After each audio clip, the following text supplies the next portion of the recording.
अभी बलरामपुर में एक बड़ी कार्रवाई को हम लोगों ने आगे बढ़ाया है।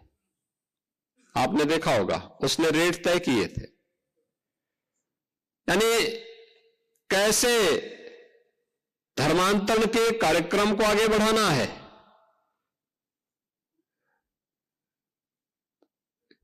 हिंदुओं में, ब्राह्मण में, क्षत्रिय में, सिखों में,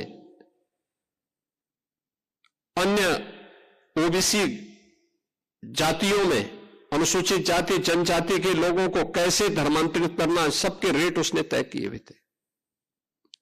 विदेशों से उसमें धनराशि आ रही थी। हमारी कमेटी इसके लिए कार्य कर रही है और 350वें शहीदी दिवस कार्यक्रम का पहला कार्यक्रम आज उत्तर प्रदेश की राजधानी लखनऊ से दिल्ली के उस ऐतिहासिक गुरुद्वारे के लिए प्रस्थान करने जा रही है, जहां पर सनातन धर्म की रक्षा के लिए गुरु तेग बहादुर जी महाराज ने अपना शहादत दिया था। यानी 350 वर्षों के इस पूरे इतिहास को एक जीवंतता प्रदान कर रहे हैं, इस यात्रा के माध्यम से, इन कार्यक्रमों के माध्यम से। कैसा कालखंड रहा होगा जब उस समय औरंगजेब जैसा क्रूर और बर्बर शासक रहा हो,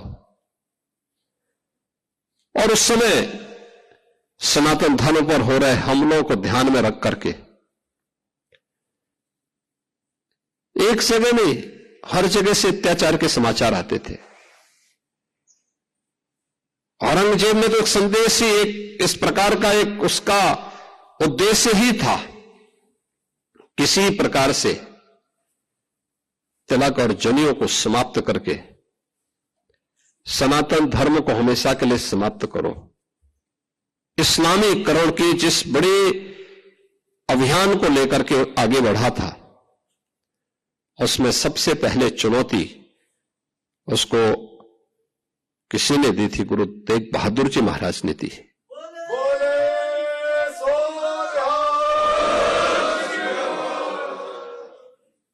आप याद करिए कि गुरु तेग बहादुर जी महाराज ने उस चुनौती को स्वीकार किया और क्या क्या अत्याचार नहीं हुए। भाई सतीदास के साथ में, भाई मतीदास के साथ में, भाई दयाला जी के साथ में किस किस प्रकार का अत्याचार हुआ, किस क्रूरता की सारी सीमाओं को तोड़ करके उन्होंने भय से, प्रलोभन से गुरु तेग बहादुर जी महाराज को इस्लाम स्वीकार करने के लिए दबाव बनाया, लेकिन वे अपने पद से कतई विचलित नहीं हुए।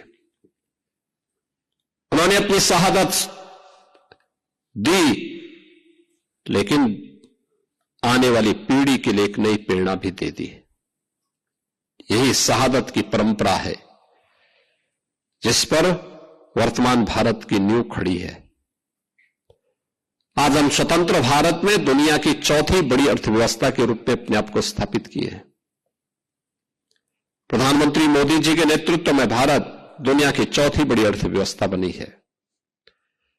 पूरे देश और पूरी दुनिया के अंदर एक नया उत्साह है।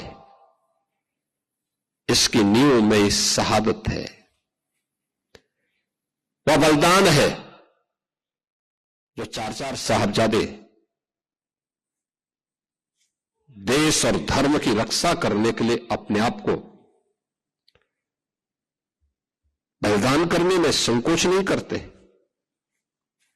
और यही कारण है कि सत्य को कोई समाप्त नहीं कर सकता है।